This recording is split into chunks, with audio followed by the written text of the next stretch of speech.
You're listening to the Angry Marks Podcast Network. Good afternoon, good morning, good evening. My name is Arya, and this is your NXT update for Wednesday, July 19th, 2017. We are on the road to NXT TakeOver Numero Tres, or number 3. And tonight, we determined our new number 1 contender. But before we get to that, let's start from the very beginning. We kick things off with Ruby Riott versus Ember Moon. This match, you recall, was set up about 2 weeks ago when Ember Moon was having a 4-person press conference in front of the ring where people were training in. And Ruby Riott took offense to Ember saying that she was next in line for a title shot at the reigning, defending, undisputed, undefeated NXT Women's Champion Asuka. The problem with that, of course, is that Ruby said she never had her chance, which came right after she not only got pinned at TakeOver Chicago, but she was also the only one pinned in the triple threat elimination match against Asuka and Nikki Cross a few weeks after that. But anywho, this was about between two evenly matched women. They kicked the match off with a series of roll-ups by both women, getting multiple 2 counts. They took turns exchanging strikes and holds, with neither gaining the advantage until Ruby drove Ember face first into the middle turnbuckle using her knees. Ruby got a near fall with a senton off the top rope. Ember dragged herself to the corner and up to the top rope, but she got cut off. Ruby hit a top rope Frankensteiner, which led to the crowd, which had mostly been quiet, to chant, "This is awesome," briefly. Ember used a discus punch to the face to begin her comeback, and then after using a front handspring punch to the face, Ember polished off Ruby with the Eclipse. Earlier today, Kassius Ohno held a press conference that 2 reporters attended, so even fewer people than the Ember Moon press conference. Hideo Itami came up and referenced that they will apparently be having a match next week that Ohno requested. Ohno confirmed that he did in fact ask for it, so Itami stormed off in anger, and next week on this very show, it is Hideo Itami one-on-one with Kassius Ohno. The Street Profits are coming soon. One of them, I'm pretty sure, is Angelo Dawkins, because about 2 years ago, Dawkins had this really stupid gimmick that was never explained and the announcers always ripped on, that he wore 2 headbands to the ring for every match. And the man that was in this video was wearing 2 headbands. Maybe this time it'll actually be explained why he wears 2 headbands. Up next, we had a UFC fight break out in our WWE wrestling ring as Oney Lorcan took on Danny Burch. And a match between 2 ugly, hard-nosed people who hit each other very hard. And here they are, hitting each other very hard. You know what they say, you never want to have a fight with an ugly man because you can never win. With that in mind, Oney Lorcan took on Danny Burch. They spent a good minute in a series of collar and elbow tie-ups until Burch got tired of that and punched Lorcan right in the face. Burch nailed the Tower of London early on, but Lorcan kicked out and hit both a flipping neckbreaker and then a running uppercut. And then the 2 of them stood forehead to forehead and then began exchanging blows. They exchanged uppercuts.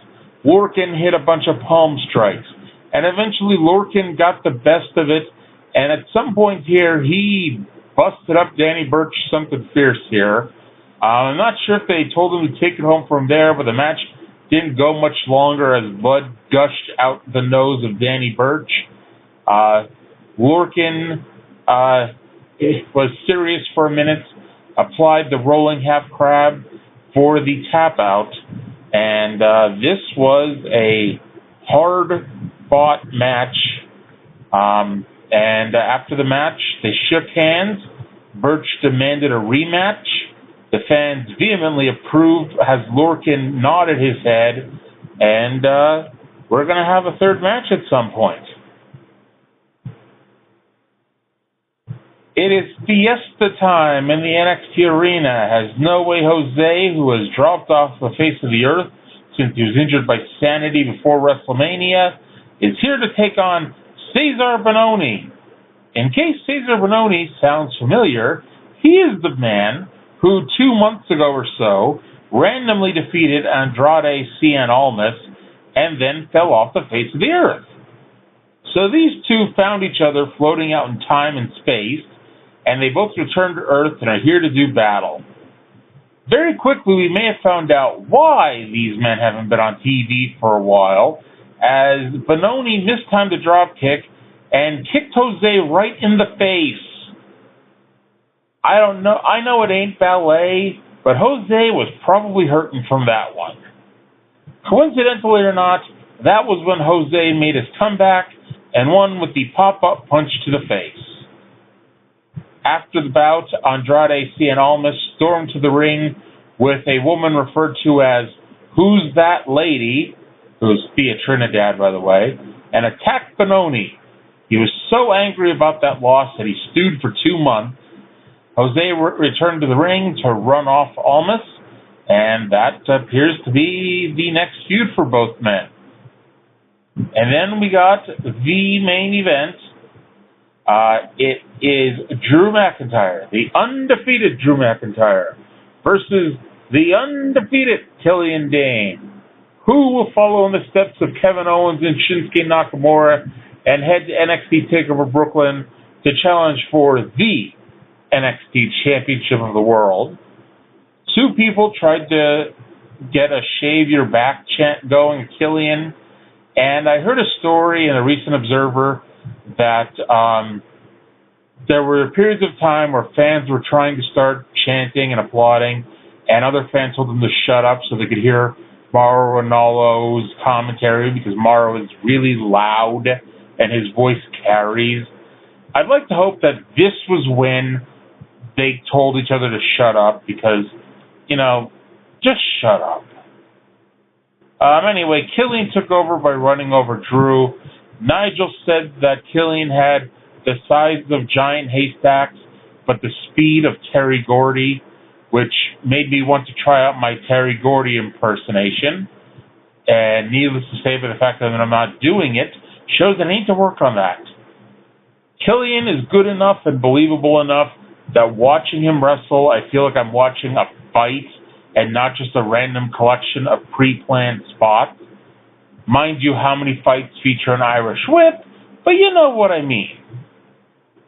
McIntyre showed that he studied his American Badass Undertaker tapes as Dain went for the 10 punches of doom in the corner, but Drew gripped him and hit a running powerbomb. Drew started his comeback, and Killian tried to charge at him, but Drew dodged, ducked, dipped, dive, and dodged around him to avoid the charging Killian, and hit what was called the Fit Finlay drop for a 2 count. Dain made a comeback culminating with a Vader bomb, but Drew kicked out. Killian went for Ulster Plantation, but he slipped out of that and went to Future Shock, but Killian backdropped out of that. Dain hit the perfect plex off the top rope, but Drew kicked out, quote-unquote, out of instinct. That's one of my least favorite things. Kicking out of instinct. You're telling me that if Drew McIntyre is in bed at night, every 2 seconds he's randomly throwing his shoulder in the air. If he's married, what does his wife think of this? You're trying to get some sleep and suddenly your husband's arm shoots up in the air every 3 seconds. Oh well. Anyway, Drew hits the Future Shock, goes for the cover, the referee counts 1, and Killian explodes out at 1. Drew has no idea what to do, so he backs up to the corner, hits the Claymore running kick, but Killian doesn't even stay down and immediately gets up. So Drew hits it a second time and picks up the win. So now we know that at the WrestleMania of Wrestling, NXT TakeOver Brooklyn, Drew McIntyre will challenge the glorious NXT champion Bobby Roode. The show ended with McIntyre bellowing into a hard camera that this is not Roode's NXT and he will win the title. So that does it for yet another fun, fine, exciting, monumental week of NXT. We are on the road to TakeOver. Thank you for listening, and I'll talk to you again in 7 days. You're listening to the Angry Marks Podcast Network.